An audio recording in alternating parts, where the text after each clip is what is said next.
তো এখানে যে ঘটনাটা ঘটেছে যে এই তিনটা শহরেই ইসরায়েল গত এক সপ্তাহ থেকে বম্বিং করে আসছে। ওখানে আর তেমন কোনো ফেসিলিটিস গুলা দাঁড়ানো অবস্থায় নেই নেই কারণ we have learn a lot of lesson from Iraq war. Iraq war থেকে আমাদের যে লেসন পেয়েছি এবং অন্যান্য যে ওয়ারগুলা প্রক্সি ওয়ারগুলো আমরা করেছি সেই ওয়ারগুলা থেকে আমরা কোনো বেনিফিটেড হইনি। যেন নিউক্লিয়ার ব্যবহার যেন কোথাও না হয়। আমরা হিরোশিমা নাগাসাকিতে দেখেছি যে তার কি পরিমাণ সিভিলিয়ানরা সাফার হয়। একটা যুদ্ধ হলে কিভাবে সিভিলিয়ানরা সাফার হয়। আচ্ছা, এই হলো ইরান। ইরানের যে কয়েকটা জায়গাতে বলা হচ্ছে যে তেহরান এখানে, ফর্দো এখানে, কুম শহরটা এই পাশেই, এবং ইস্পাহান নাতান কাছাকাছি। এবং ইস্পাহান। এই তিনটা শহরে, হ্যাঁ, ইস্পাহান, ফোর্দো, তারপর নাতান একদম পাশাপাশি। এই তিনটা আঘাত করেছে। এই তিনটা শহরে আঘাত করেছে এবং এই তিনটা শহরেই নিউক্লিয়ার এনরিচমেন্ট ফেসিলিটিস গুলা আছে এবং প্রতিটা শহরে এবং প্রতিটা জায়গায়, তিনটা জায়গা প্রতিটা শহরেই তাদের যে ইউরেনিয়াম এনরিচমেন্ট ফেসিলিটিস গুলো আছে এগুলা মাটির নিচে। তো প্রথম বলা হয়েছে যে ফর্দোতে, কিন্তু ফার্দোর পরেও নাতানজে বেশ বড় ফেসিলিটিস এবং ইস্পাহানে অনেক বড় ফেসিলিটিস। অবশ্যই এই জায়গাটাতে আছে নিউক্লিয়ার পাওয়ার প্ল্যান্ট, যে ইরানের মাত্র একটি মাত্র পাওয়ার প্ল্যান্ট আছে, যে পাওয়ার প্ল্যান্টটা আপনার এই যে বছরে 1300 মেগাওয়াটের, এবং এখানে প্রায় 200 থেকে 500 রাশিয়ান ইঞ্জিনিয়াররা কাজ করে এবং ওখানে তাদের অবস্থান, যার ফলে এখানে কোনো কিছু স্ট্রাইক করা মানে একটা ইউরেনিয়াম আপনার পাওয়ার প্ল্যান্টে যে রিয়েক্টরে যদি কোনোভাবে লিক হয় তাইলে রিয়েক্টর থেকে যে গামা রেডিয়েশন বের হবে সেই গামা রেডিয়েশনের অ্যাক্সিডেন্টে পুরো এলাকাটা আনস্টেবল হয়ে যাবে। তো আমি বলতে যাচ্ছি যে এই তিনটা শহরে যেগুলা বোমগুলা ব্যবহার করা হয়েছে সেই বোমগুলাকে বলা হয় GBU-57। এগুলাকে গাইডেড বম ইউনিট, GBU। হ্যাঁ, তো এই GBU গুলা, আমি আবার চলে আসি এখানে। তো এই GBU গুলা হলো যে গাইডেড বম ইউনিট। এই বম গুলার ওজন হলো 30,000 পাউন্ড এবং এই 30,000 পাউন্ডের মধ্যে প্রায় 25,000 পাউন্ড এটা শুধু কেসটার ওজন এবং 3 to 4,000 পাউন্ড হলো তার ইয়েটা এক্সপ্লোসিভটা।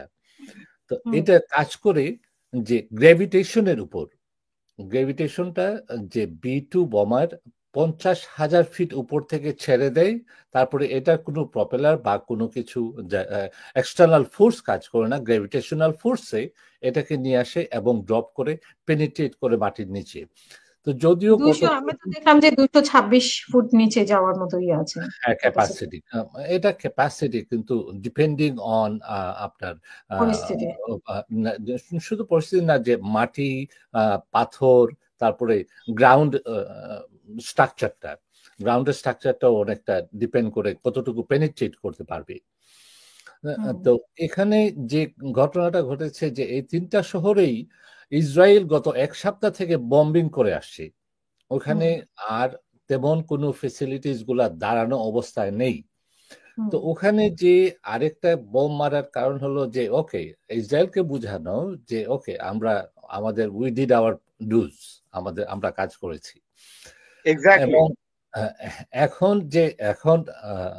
এবং ইরানকেও একটা মেসেজ পাঠানো যে come to the table, so we can talk. কিন্তু ইরান তো আসবে না। Unconditional surrender. তো এখনো আমরা বলতে পারছি না যে আসবে কিনা। একটু আগে আমি একটা প্রফেসর মারান্ডির ইন্টারভিউ শুনছিলাম। তো উনি বললেন যে এখনো lot of options in a টেবিলে অনেক অপশন আছে, যে কোন অপশন যুক্তরাজ্য থেকেও তো বলা হয়েছে যে টেবিলে আসার জন্য। এক্স্যাক্টলি, অনেকগুলো অপশন টেবিলে আছে। এখন যুক্তরাষ্ট্র কতটুকু রেসপন্স করবে এবং ইরান তার কতটুকু রিটালিয়েট করবে, এটা এখন দেখার বিষয়। After the assessment of this বমিং এর অ্যাসেসমেন্ট করার পর কার কতটুকু ক্ষতি হলো এবং কতটুকু আপনার যে অবস্থানটা, সেই অবস্থান থেকে আগামী মিটিংটা কি হবে, কে কতটুকু এগিয়ে আসবে এবং সারা বিশ্ব রেসপন্স কিভাবে আসে, এটার উপর দেখা যাবে যে কে কোন দিকের অবস্থানে আছে। তবে আমেরিকার যে কনস্টিটিউশন অনুযায়ী যে কংগ্রেস এবং সেনেটের অ্যাপ্রুভাল ছাড়া একজন প্রেসিডেন্ট কোনো ওয়ারে যাওয়ার কোনো ইয়ে নেই, অর্ডার নাই, কনস্টিটিউশনে নেই।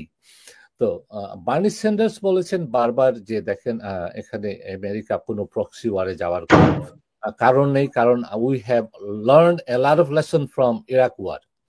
ইরাক ওয়ার থেকে আমাদের যে লেসন পেয়েছি এবং অন্যান্য যে ওয়ারগুলা, প্রক্সি ওয়ারগুলো আমরা করেছি, সেই ওয়ারগুলা থেকে আমরা কোনো বেনিফিটেড হইনি। তো এখন ইরান ওয়ারে যে কতটুকু বেনিফিট হবে, কংগ্রেস এবং সেনেট কতটুকু অ্যাপ্রুভাল করবে, এটার উপরও আরেকটা চিন্তার বিষয়। যে আগামী ভবিষ্যতে একবার তো স্ট্রাইক করেছে এবং পরবর্তীতে স্ট্রাইক করতে যাওয়ার আগে কংগ্রেস এবং সেনেটে কি বলে এইটা, এবং পাবলিক সেন্টিমেন্ট, আমেরিকার পাবলিক জনগণ কি বলছে, এইটার উপর অনেকটা ডিপেন্ড করে যে আমেরিকা কতটুকু আগাবে বা আগাবে না। তো আমার মনে হয় যে আমি যতটুকু আমি ভাবছি যে আপনার পুরা মিডল ইস্ট একদিকে, ইরান আর একদিকে। কারণ ইরান শক্তিশালী হোক, ইরান নিউক্লিয়ার পাওয়ার কান্ট্রি হোক, এটাও আরব কোনো কান্ট্রি চায় না। আমি আমার দিস ইজ টোটালি আমার ওপিনিয়ন। আপনার মতামত। জি, অনেক ধন্যবাদ। এবং আরেকটা কথা যে শুধু এটা না, যদি ইরান কোনোভাবে আপনার নিউক্লিয়ার পাওয়ার হয়ে যায়, তাহলে পুরো আরব ওয়ার্ল্ডে তারা চিন্তা করে যে they will take over, Iran power is going to exercise in all over the Middle East and Sunnis Arabs. Iranianরা, they are not Arabs, they are Persian.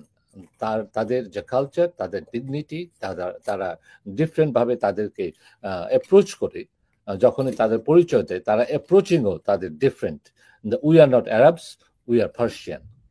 যে শুধু এই প্রথম নয়, যে পুরা মিডল ইস্টকে নিয়ে যারা গেম খেলেছে এবং তেলের বিনিময়ে অস্ত্রের যে ব্যবসা, সেই ব্যবসাটা আমেরিকা যেভাবে খেলেছে, ইউকে, রাশিয়া, ফ্রান্স, চায়না ঠিক সমপরিমাণ খেলছে এবং কন্টিনিউ। কখনো সেই 1974-এ নিশ্চয় মনে আছে ফরাদ ভাই, 74-এ যখন ওপেক কার্টেল তারা একটা স্ট্রাইক করেছিল যে সাপ্লাই টু ওয়েস্ট সাপ্লাই করবে না, তখন একটা কোয়ান্টিটিতে due to the war of 1973 Arab Israel ওয়ারের পরে আমেরিকান ফরেন পলিসি চেঞ্জ হয়ে গেল, তখন তেল স্ট্রাইক করে ফেলল। তখনই এইটাকে, এই তেলটাকে যেন অস্ত্র হিসাবে ব্যবহার না হয়, তার জন্য এই পুরা মিডল ইস্টকে একটা আপনার একে অন্যের সাথে যুদ্ধে লাগিয়ে পুরা ওয়েস্ট এবং বিভিন্ন পরাশক্তিগুলা এই তেলটাকে এবং অস্ত্রের ব্যবসা শুরু হলো। এবং ওই থেকে আজকে পর্যন্ত একই অবস্থানে যাচ্ছে। ইরাক ওয়ার আমরা দেখতে পেলাম, ইরানের ওয়ার দেখতে পেলাম, তারপরে আপনার ইরাক ইরান ওয়ার দেখতে পেলাম, পরবর্তীতে এখন পর্যন্ত কন্টিনিউ হচ্ছে এই তেলের এবং অস্ত্রের ব্যবসা। এবং ফরাদ ভাই যে কথাটা বললেন যে এই তেলের বিনিময়ে অস্ত্র এইবার হবে সবচেয়ে বড় ব্যবসা। আমার মনে হয় যে ইরানের সেই ক্যাপাসিটি, টেকনোলজি এবং দিন যত যাচ্ছে টেকনোলজি ইরানের ভালো হচ্ছে এবং জ্ঞান তো মানুষকে আটকে রাখতে পারবে না।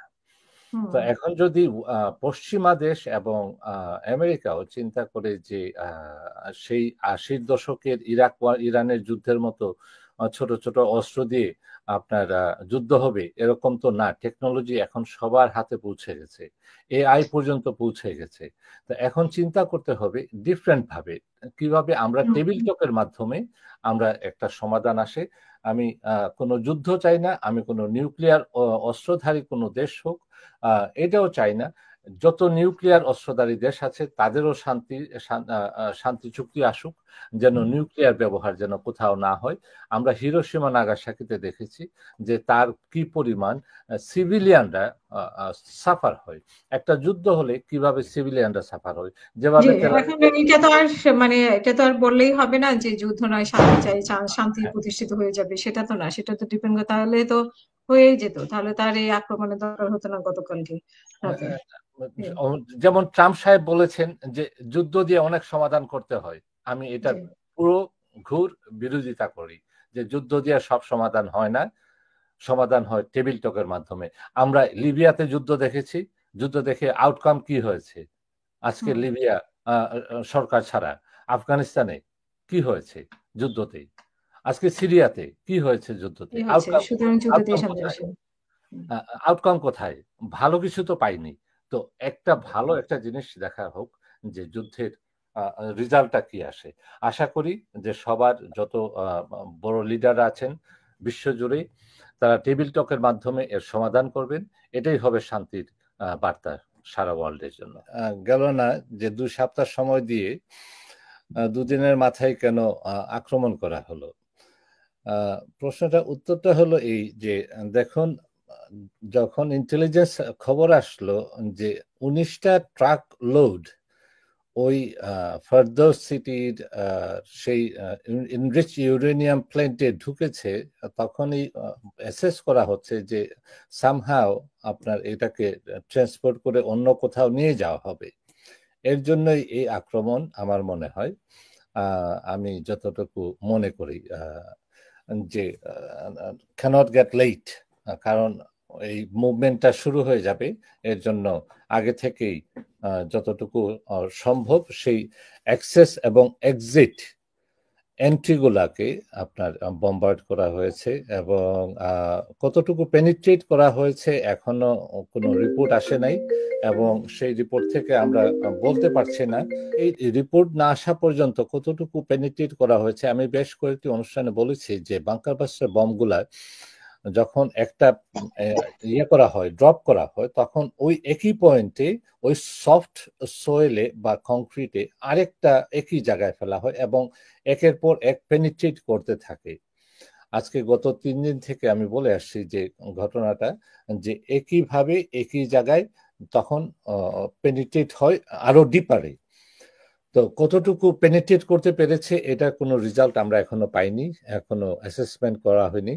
তবে প্রফেসর মারাদি উনি যা বলেছেন যে তেমন কোনো ক্ষতি হয়নি, যেটা ইসরায়েল এতদিন গত 1 সপ্তাহ যেখানে বম্বার্ড করেছে ওইখানে আবার একই জায়গায় বম্বার্ড হয়েছে, যার ফলে আমাদের ক্ষয়ক্ষতির পরিমাণ যতটুকু আমরা ততটুকু সেরে উঠতে পারবো।